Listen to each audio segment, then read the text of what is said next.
مخلوق میں کسی چیز کے وہ محتاج نہیں ہے.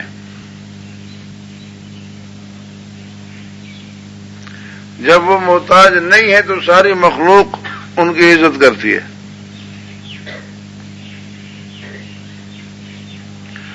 اور ساری مخلوق کو ان کی ضرورت ہے.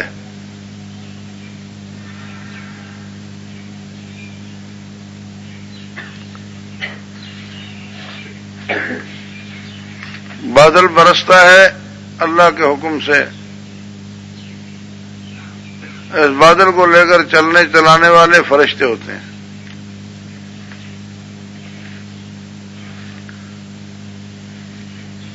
برستا ہے اس کو ایک ایک قطرے پانی کو لے کر زمین پر پہنچانے والے فرشتے ہوتے ہیں.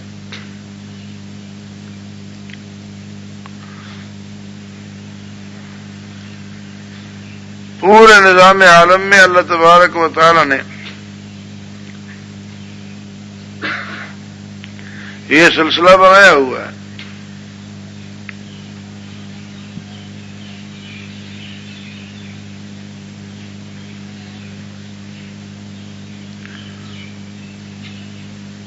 کہ مخلوق کی ہر چیز کو فرشتوں کی ضرورت ہے اور فرشتوں کو کسی کی ضرورت نہیں. تو وہ مخلوق میں معزز طبقہ ہے. اللہ تبارک و تعالی نے ایسا نظام بنایا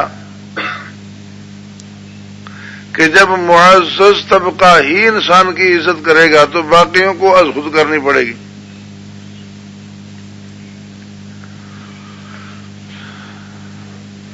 مثلا اگر کسی محفل میں کسی کے آنے پر پیر صاحب خود اٹھتے ہیں اس کی تعظیم کرنے کے لیے تو مریدوں کو خود اٹھنا پڑے گا.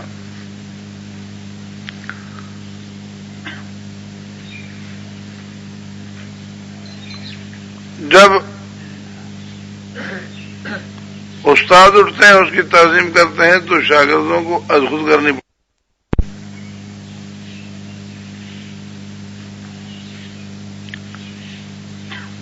جب بڑے اس کی عزت کرتے ہیں تو چھوٹوں کو کرنی ہی پڑے گی.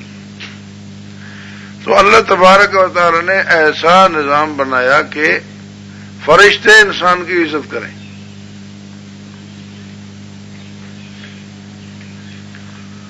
اصل ہوتا یہ ہے، خدمت کا اصول ہے کہ اگر مخدوم کی عزت مسلم نہ ہو، اپنے پاس حیثیت مانی ہوئی نہ ہو، تو خادم اپنا احسان سمجھتا ہے.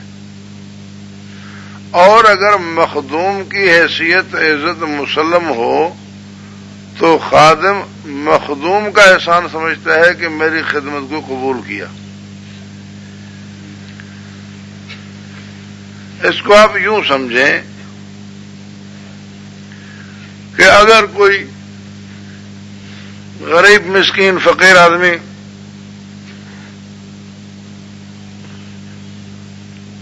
عام آدمی بیٹھا ہے، پیاسا ہے، وہ کسی کو کہتا ہے بھائی پانی تو پلا دو، تو اب پانی پلانے والا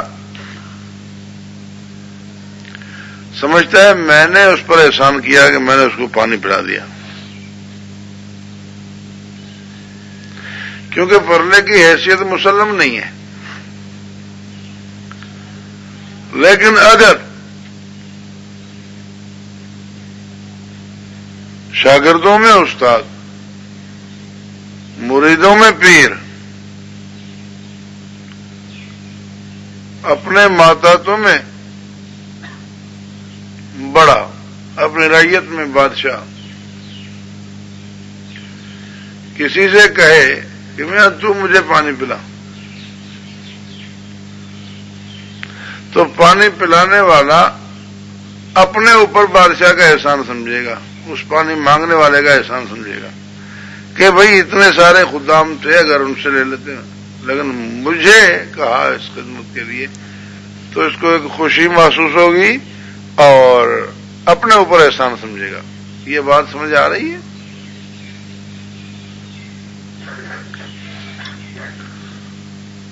کیونکہ یہاں مخدوم کی عزت مسلم ہے۔ تو میں نے قاعدہ عرض کیا کہ اگر مخدوم کی عزت حیثیت خادم کے ہاں مسلم نہیں ہے تو خادم خدمت کرنے میں اپنا احسان سمجھتا ہے، اور اگر مخدوم کی عزت حیثیت مسلم ہے خادم کے ہاں، ادھر ادھر ہو نہ ہو، تو خادم خدمت گزاری میں اپنا احسان نہیں سمجھتا، بلکہ اس خدمت قبول کرنے میں مخدوم کا احسان سمجھتا ہے کہ اس نے مجھ سے خدمت لی۔ تو اللہ تبارک و تعالی نے یہ طریقہ اختیار فرمایا کہ انسان کی عزت مسلم ہو جائے کائنات میں۔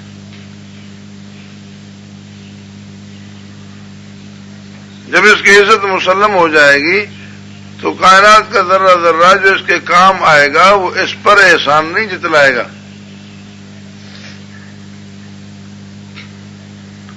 بلکہ اپنے لیے وہ اعزاز سمجھے گا کہ انسان اس کو استعمال کرتا ہے۔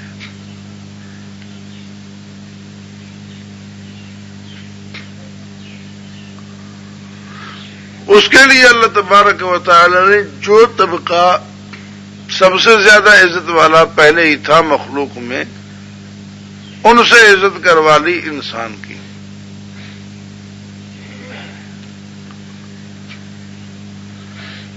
لیکن یہ تو ہو سکتا تھا باقی کسی کا احسان نہ ہو، فرشتوں کا احسان تو ہوا۔ مثلا پیر صاحب نے تعظیم کی تبھی مریدوں نے کی، استاد نے کی تبھی شاگردوں نے کی، بڑے نے عزت کی تبھی چھوٹوں نے کی۔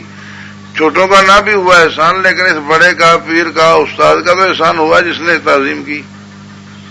یہ نہ کرتا تو کوئی کون جانتا۔ اللہ تبارک و تعالی نے یہ بھی قبول نہیں فرمایا کہ فرشتوں کا احسان ہو، فرشتوں سے کروا دیا مقابلہ، مناظرہ، علمی موازنہ۔ احسان نہیں، تمہارا احسان نہیں ہے کہ تم اس کی عزت کرو انسان کی، نہیں، مقابلہ کرو، تم زیادہ ہو تو یہ تمہاری عزت کرے، اور اگر یہ زیادہ ہے تو تم اس کی عزت کرو۔ احسان خالص اپنا بنایا کہ انسان کو علم دیا اور وہ علم فرشتوں کو نہیں دیا۔ اب فرمایا مقابلہ کرو، تو ظاہر ہے ان کے پاس تھا ہی نہیں، اس کے پاس تھا۔ تو جب مقابلے علمی میں، موازنے علمی میں انسان غالب ہو گیا، زیادہ ہو گیا، فرشتوں کو جواب نہ آیا، انسان کو جواب آ گیا، اب انسان کو عزت ملی اس وجہ سے کہ جواب آ گیا، لیکن احسان تو اسی کا ہے نا جس نے جواب سکھایا تھا۔ محفل میں تو عزت بن گئی، میدان میں تو عزت بن گئی، لیکن انسان خود تو سمجھے نا کہ جس نے جواب مجھے سکھایا ان کو نہیں سکھایا، اس کا میرے اوپر احسان ہے۔ اب یہ انسان کا اور اللہ کا معاملہ ہے، اس کو رکھا ایک طرف۔ فرشتوں سے کہا جب تمہیں نہیں آیا اس نے بتا دیا ہے تو اس کو اپنا قبلہ تسلیم کر لو، اس کو اپنا قبلہ تسلیم کر لو۔ اسجدوا لآدم،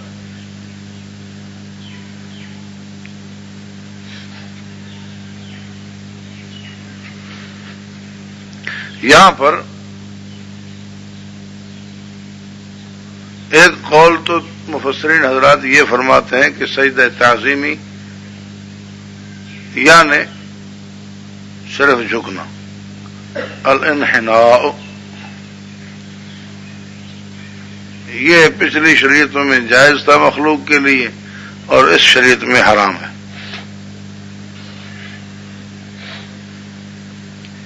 یعنی تعظیماً صرف جھکنا، ملنے سے کوئی واسطہ نہیں اس کا. دوسری جگہ جیسے یہ غلط قانون رائج ہے، عدالت میں ہر وکیل جاتے ہوئے جج کے سامنے یہ جھک کر بعد میں جاتا ہے، ادخل الباب سجدا والی کیفیت ہوتی ہے. تو یہ سجدہ جو ہے سر رکھ کر نہیں بلکہ صرف انحناء سے تھا، جھکنے سے. ایک قول یہ ہے مفسرین کا، اور دوسرا یہ ہے کہ نہیں، سجدے کی صورت تو یہی تھی پیشانی رکھنے والی، لیکن آدم علیہ السلام کو سجدہ نہیں تھا، آدم علیہ السلام کی طرف سجدہ تھا. یعنی آدم کو قبلہ کعبہ منوایا گیا، تسلیم کروایا گیا.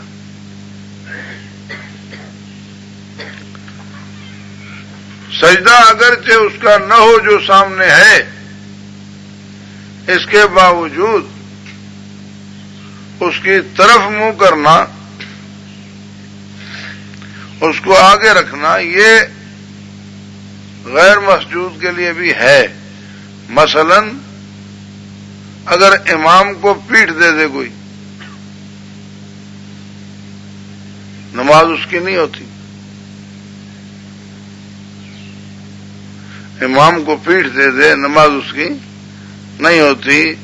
امام کے پیچھے کھڑا ہونا ہے، امام کو نماز میں سجدے میں آگے رکھنا ہے.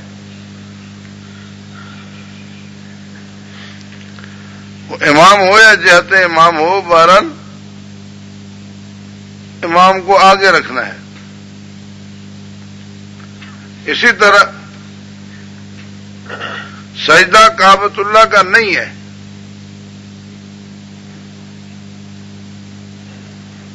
سجدہ اللہ کا ہے، سجدہ اللہ کا ہے، لیکن سامنے کعبۃ اللہ کو رکھا جاتا ہے.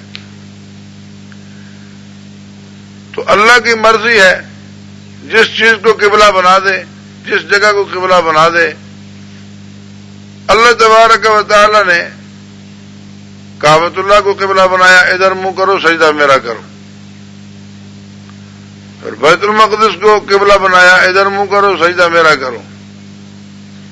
پھر کعبۃ اللہ کو قبلہ بنایا، ادھر منہ کرو سجدہ میرا کرو. فرشتوں کے لیے بیت المعمور کو قبلہ بنایا، ادھر منہ کرو سجدہ میرا کرو. تو اس وقت اللہ تعالیٰ نے آدم علیہ السلام کو قبلہ بنا دیا کہ میرا سجدہ لیکن ادھر منہ کر کے کرو، اسے اپنا پیشوا اور قبلہ کعبہ تسلیم کرو.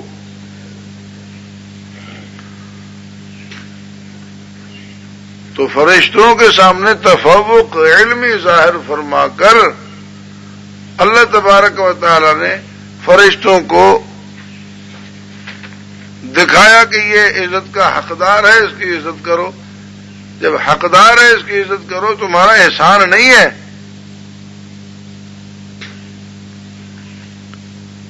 اور اس کی عزت کرنے سے تمہاری اپنی عزت بنتی ہے، بچتی ہے. دیکھو جس نے اس کی عزت نہیں کی، جس نے بشر کو کم سمجھا، اس کا حشر کیا ہو رہا ہے. تو ایک کو مردود بنا کر باقیوں کو اللہ نے سبق دے دیا کہ جس نے بشر کی عزت نہیں سمجھی، نہیں تسلیم کی، دیکھو وہ کیسے مردود مطرود ہوا، کیسے لعنتی بنا.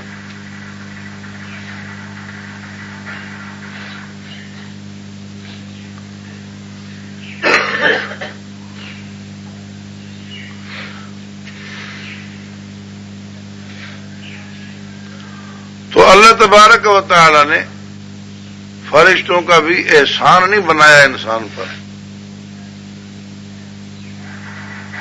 احسان صرف اپنا رکھا کہ علم اپنی طرف سے عطا فرمایا۔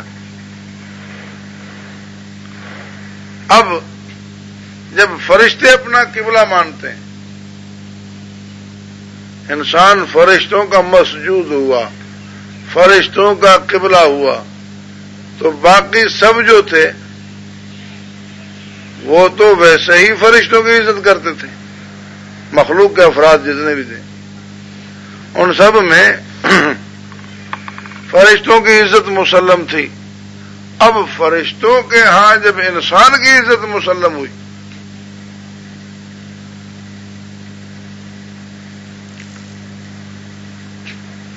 تو اب جتنے بھی یہ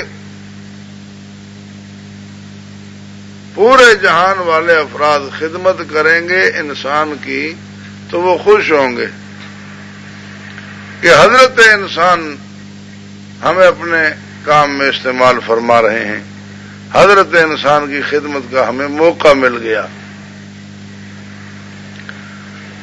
تو یہ تب ہے کہ انسان ان میں سے کسی کی عبادت نہ کرے اور اسی کی عبادت کرے جس نے یہ سارا انتظام کیا۔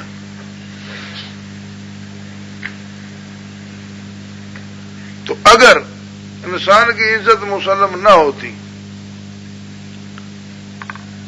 تو پھر مخلوق میں سے جو جو اس کے کام آیا ہر ایک کا شکریہ ادا کرنا پڑتا ہے اس کو۔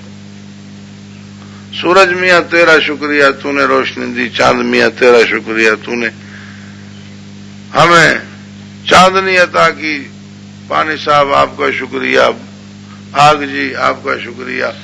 جیسے وہ لوگ جو اللہ پاک کی عبادت نہیں کرتے وہ ان چیزوں کو پوجتے ہیں،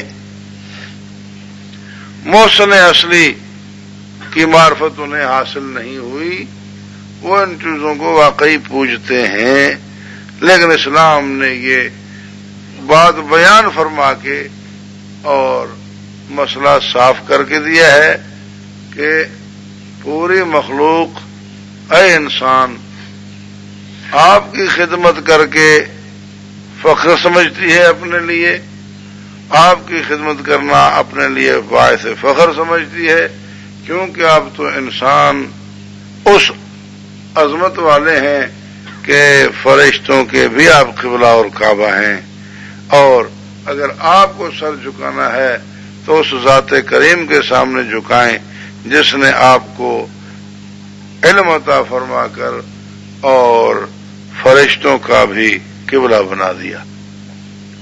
اسلام نے یہ عزت سمجھائی ہے، اور اسی لیے اسلام میں یہ حکم ہے کہ غیر اللہ کی عبادت نہیں، غیر اللہ کا سجدہ نہیں۔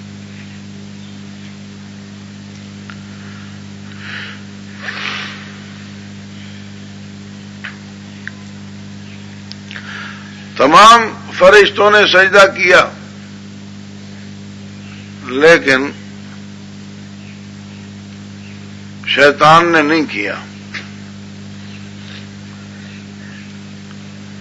شیطان نے، ابلیس نے نہیں کیا۔ کچھ شیطان لوگ یہ شیطانی کرتے ہیں کہ جی اسے تو حکم ہی نہیں تھا،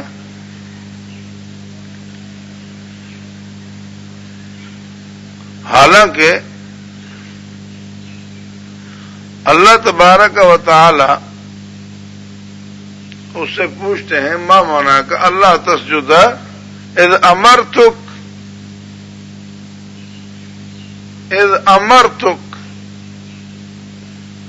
جب میں نے تجھے حکم دیا پھر تو نے سجدہ کیوں نہیں کیا؟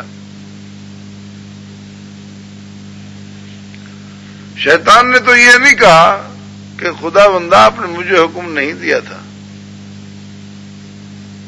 آپ نے تو فرشتوں کو حکم دیا تھا، مجھے حکم نہیں دیا تھا، شیطان نے یہ نہیں کہا. یہ جو شیطان کی وکالت کرتے ہیں کہ شیطان کو حکم ہی نہیں تھا، یہ ہے مدعی سست گواہ چست. یہ شیطان سے زیادہ شیطان کے وکیل ہیں.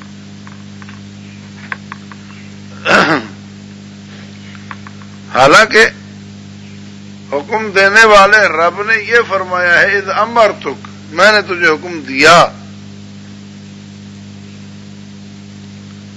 اور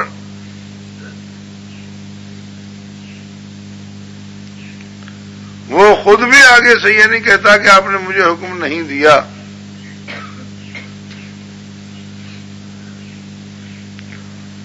تو انہیں اب کہنا چاہیے کہ شیطان کو حکم نہیں تھا. یہ وہی ہوا نا مدعی سست گواہ چست. کہتے ہیں جی اللہ پاک جو بیان فرما رہے ہیں اذ قلنا للملائکۃ اسجدوا، فرشتوں سے کہا تھا کہ سجدہ کرو.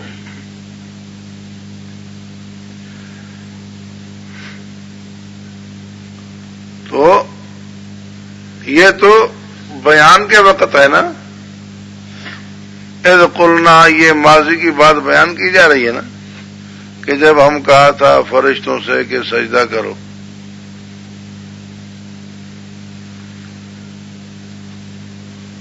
تو اس وقت کے الفاظ کیا تھے؟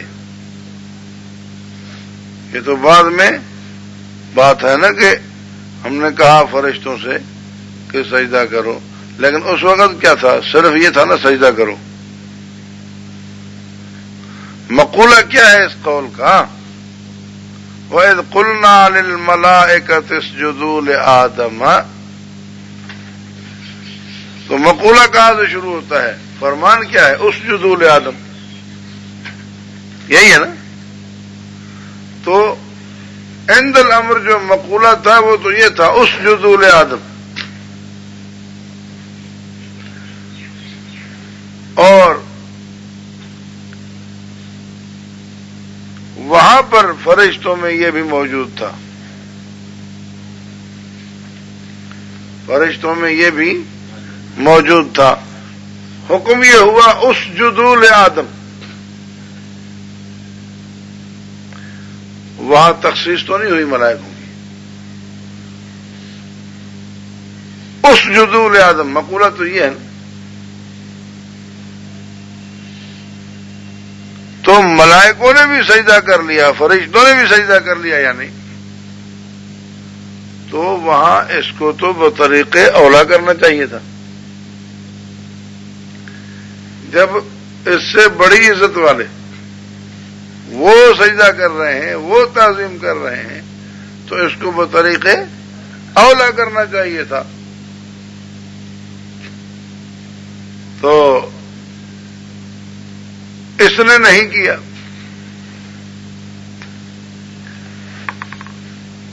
اور اس نے یہ بھی نہیں سمجھا کہ مجھے حکم نہیں ہے، ورنہ یہ ضرور بعد میں کہتا کہ میں نے تو یہ سمجھا تھا، ورنہ میں بھی کر لیتا. اس کا مطلب ہے اس وقت حکم میں تخصیص نہیں تھی. اس وقت یہی ہوا حکم کہ اسجدوا لآدم. حاضرین بیٹھے ہیں، اب دیکھیں طلباء ہیں، کوئی اور آدمی غیر طالب بھی آ جاتا ہے اور ہے وہ انہی کے طبیعت کا. مثلا ایک تو ہے کوئی چور آ کر بیٹھے، کوئی جاسوس آ کر بیٹھے، کوئی دشمن آ کر بیٹھے، وہ اور چیز ہے انہی کا. تو اگر کوئی اس طرح اعزاز کے لیے یہ کسی کے لیے اٹھیں گے تو وہ نہیں اٹھے گا، نہ بھی جانتا ہو تب بھی اٹھے گا. اور خصوصاً جب بتایا جائے کہ فلاں عزت والا ہے بھی اٹھو اور اس کی اکرام کرو، تکریم کرو، تو وہ بھی ساتھ ہی چلے گا. ہاں باغی ہو، طاغی ہو، یہ الگ بات ہے. تو طاغی کی تو جو ہوئی حالت وہ ظاہر ہوئی. بہرحال حکم تھا اسجدوا لآدم، اور اس میں اللہ پاک کے ارادے میں اس کو بھی حکم ہے. اسی لیے اللہ نے خود فرمایا اذ امرتک. اور اس نے خود بھی سمجھا ہے کہ مجھے حکم ہے، اسی لیے جواب میں اس نے نہیں کہا کہ مجھے حکم نہیں کیا آپ نے۔ تو اب یہاں پر جب بیان فرمایا گیا ہے وَإِذْ قُلْنَا لِلْمَلَائِكَةِ اسْجُدُوا لِآدَمَ، وہاں یہ کیوں نہیں بیان کیا گیا کہ ملائکوں کو اور ابلیس کو کہا گیا تھا؟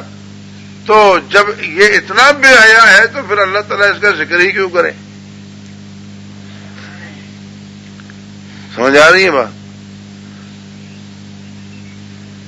حکم اس کو بھی ساتھ تھا، لیکن اس وقت جب اس نے نہیں مانا اور نافرمان نکلا تو بعد میں اس کا نام ہی کیوں آئے؟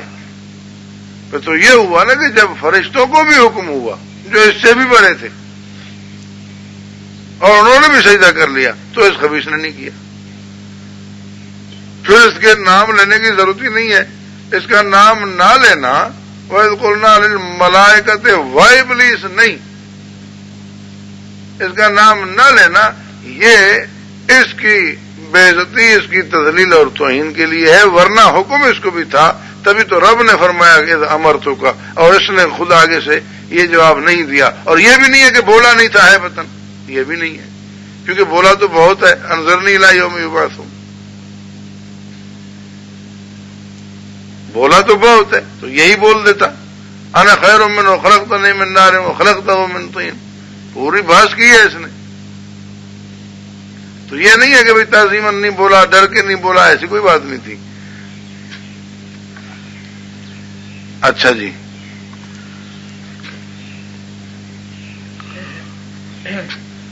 تو دیکھیں اللہ تبارک و تعالی نے مخلوق میں جس کو علم عطا فرمایا اسے سب سے اوپر کیا۔ اور میں نے عرض کیا تھا کہ جسم میں اللہ تبارک و تعالی نے کچھ اعضاء کو صرف عمل والا بنایا ہے اور کچھ اعضاء کو عمل کے ساتھ علم والا بنایا ہے۔ کچھ حصول علم کے ذرائع ہیں اور ایک مرکز علم ہے۔ حواس، یہ آنکھیں، ناک، زبان، کان، یہ حصول علم کے ذرائع ہیں، راستے ہیں۔ تو اعضاء میں یہ علماء ہیں، ناک کو پتہ ہے کہ اس کی خوشبو کیا ہے، بدبو کیا ہے، بو کیسی ہے، اس کو پتہ ہے ناک کو۔ کان کو پتہ ہے کہ آواز کیسی ہے، مثلا زبان کو پتہ ہے ذائقے کا۔ یہ اعضاء میں علماء ہیں۔ انسانی جسم میں جو اعضاء ہیں ان میں یہ علماء ہیں، تو اللہ نے دیکھو ان کو اوپر رکھا ہے، اور سب کا علم جمع ہوتا ہے دماغ میں، تو اللہ نے دماغ کو سب کے اوپر رکھا ہوا ہے۔ اور مخلوق میں بھی اللہ نے جس کو علم عطا فرمایا اسے سب سے اعلیٰ درجہ عطا فرمایا، اور جس نے اس کی عزت تسلیم نہیں کی اسے ہمیشہ کے لیے مردود مطرود کر دیا۔ اسی طرح جس نے بشر کی عزت تسلیم نہیں کی، اسے کم درجہ سمجھا، تو اللہ نے اس کو مطرود مردود کر دیا۔ ہاں، جو بشر بن کر خلاف بشر ہو جائے وہ البتہ الگ چیز ہے کہ اس عزت کا مستحق نہیں رہتا۔ مثلا دیکھیں، فروٹ میں سیب ہے، سب سے اچھا ہے، مہنگا ہے، لیکن اگر وہ داغدار ہو جائے، گندا ہو جائے، خراب ہو جائے، اس میں کیڑے پڑ جائیں، پھر وہ سیب کیا ہو تو پھر پیاز کا مقابلہ بھی نہیں کرتا۔ سمجھ آ رہی ہے بات کہ نہیں؟ نام کا تو سیب ہے، لیکن سیب استعمال کا جس کی قیمت ہے وہ یہی ہے نہیں، اس کو تو نکال کے پھینک دیتے ہیں مارکیٹ میں، باہر گند میں، کہ یہ اوروں کو بھی خراب کرے گا۔ تو نام کا تو یہ سیب ہے، لیکن اس کی وہ ویلیو، وہ حیثیت نہیں ہے۔ اسی طرح اگر انسان کو داغ لگتے ہیں اللہ کی نافرمانی کے، اس میں شرک و بدعت کے کیڑے پڑ جاتے ہیں، تو پھر یہ بھی نام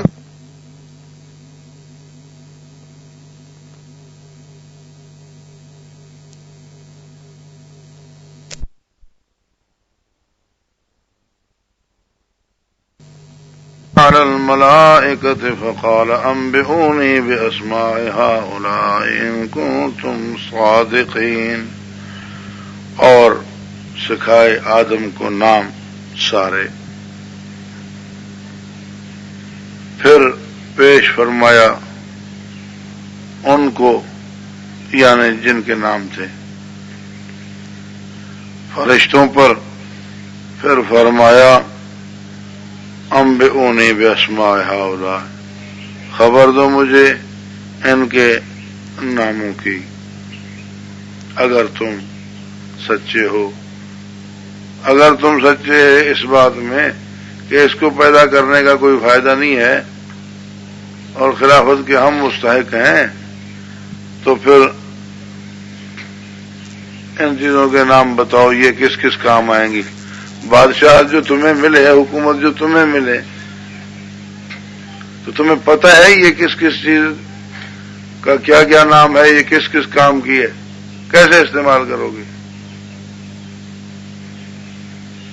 قالوا سبحانك لا علم لنا الا ما علمتنا انك انت العليم الحكيم. کہنے لگے اے اللہ ہم تیری پاکی بیان کرتے ہیں، ہمیں کوئی علم نہیں ہے سوائے اس کے کہ جو تو نے ہمیں سکھایا، بے شک تو ہی جاننے والا حکمتوں والا ہے. رجوع کر لیا اپنے قول سے کہ اللہ تو ہی جانتا ہے اور تیرے ہر کام میں حکمت ہے. ٹھیک ہے، ہمیں تو جو سمجھ آیا ہم نے وہ کہہ دیا، لیکن سب باتوں کو جاننے والا تو ہی ہے. اب دیکھیں فرشتے بہت نیک ہیں، بہت سارے ہیں، لیکن مخلوق میں خلافت کے لیے وہ چاہیے جس کو جہاں خلافت چلانی ہے ان معاملات کا بھی پتہ ہو، ان چیزوں کو جانتا ہو اور ان کے استعمال کے مواضع کو بھی پہچانتا ہو. اور اگر نہیں تو صرف نیک ہونے سے خلافت کا حقدار نہیں ہے. امور مملکت کو، امور خلافت کو جاننا یہ بھی ضروری ہے. صرف نیک صالح ہونے سے جو ہے خلافت کا حقدار نہیں ہوتا. تو فرشتے بہت نیک تھے، صوفی بزرگ تھے، اللہ والے تھے، ذکر اذکار کرتے تھے، عبادت گزار تھے، لیکن ان کو ان چیزوں کا پتہ نہیں تھا یہ کیا ہے، کس چیز کو کس طرح استعمال کرنا ہے، اس کا پتہ نہیں تھا. اللہ نے یہ علم آدم علیہ السلام کو دیا تو خلافت اسے عطا فرمائی. انسان کو یہ علم دیا اور خلافت اسے عطا فرمائی. تو جو آدمی جس کام کو جانتا ہو، جو کوئی جس کام کو جانتا ہو، وہ کام اسی کے حوالے ہونا چاہیے.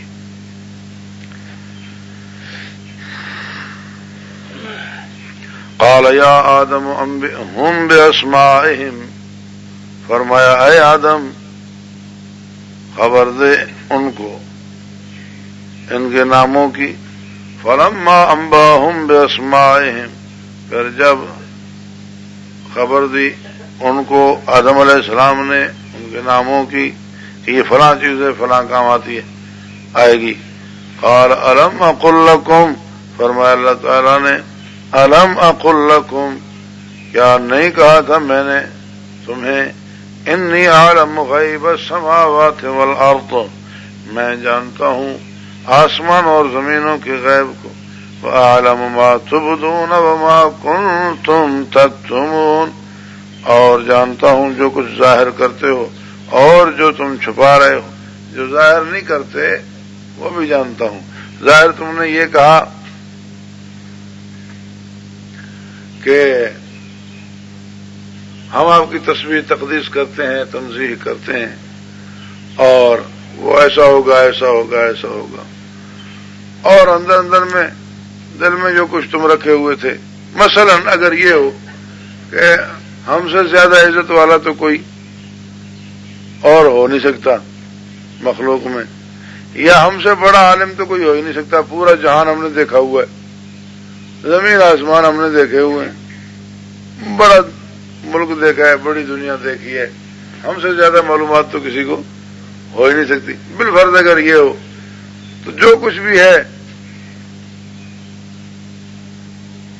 اس کو میں جانتا ہوں، جو تم ظاہر کرتے ہو، جو ظاہر نہیں کرتے، وہ سب کچھ میں جانتا ہوں۔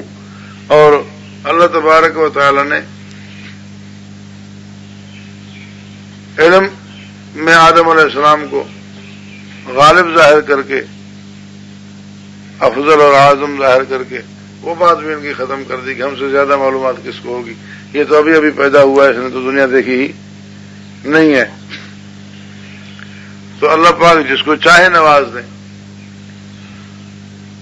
تو ہم سے بڑا عالم کون ہوگا، یہ بات تو یہیں ختم ہو گئی۔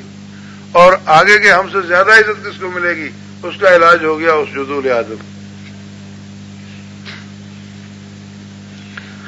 وَإِذْ قُلْنَا لِلْمَلَائِكَةِ اسْجُدُوا لِآدَمَ فَسَجَدُوا إِلَّا إِبْلِيسَ، اور جب کہا ہم نے فرشتوں سے سجدہ کرو آدم کو یا آدم کی طرف، فَسَجَدُوا إِلَّا إِبْلِيسَ، بس سجدہ کیا سب نے سوائے ابلیس کے، یا مگر ابلیس نے نہیں کیا۔ ابا واستکبر وکان من الکافرین، فسجدوا الا ابلیس ابا واستکبر وکان من الکافرین، بس سجدہ کیا سب نے مگر ابلیس نے انکار کیا اور بڑا بننا چاہا، بڑائی کی، استکبر۔ دیکھیں سین ہے طلب کا، حقدار نہیں ہے یہ، لیکن چاہتا ہے کہ میں بڑا بنوں۔ سمجھ آئی بات؟ بڑائی کی اس نے۔ وَكَانَ مِنَ الْكَافِرِينَ، اور ہو گیا، کان بمانے سارا، بن گیا کافروں میں سے، ہو گیا کافروں میں سے۔ اور اگر کانا بمانا تھا تو پھر ہوگا کان فی علم اللہ تعالی، بظاہر تو وہ کافر نہیں تھا لیکن اللہ کے علم میں یہ کافر ہی تھا، اور اس وقت اس بات کا ظہور ہو گیا۔ اور اگر کان بمانا سار ہے تو پھر تو سوال ہی نہیں ہے۔ سمجھ آئی بات؟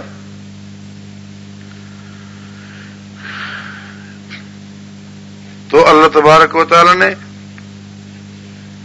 ساری مخلوق میں عزت کروانے کے لیے طریقہ یہ اختیار فرمایا کہ جن کا کام نہیں ہے مخلوق میں، جن کا کام نہیں ہے ان سے بھی عزت کروائی۔ جب وہ عزت کریں گے جن کی عزت مسلم ہے تو اس کی عزت از خود مسلم ہو جائے گی۔ اور اللہ تعالیٰ نے اس کے لیے ان کا احسان بھی نہیں لیا انسان پر، بلکہ اپنا احسان رکھا اور ان سے موازنہ علمی کروا کے اور تفوق ظاہر فرمایا۔ اور فرشتوں کو یہ پتہ نہیں تھا کہ ہماری بات جو ہے وہ نہیں چلے گی، ورنہ پہلے سے پیش ہی نہ کرتے۔ اور اب تو سیدھی بات صاف ہو گئی کہ ان ساری چیزوں کا علم نہیں تھا، تو علم الغیب، ہر چیز کو ہر جاننا، وہ بات کہاں رہی؟ وہ تو صرف اللہ کی ذات کو ہے۔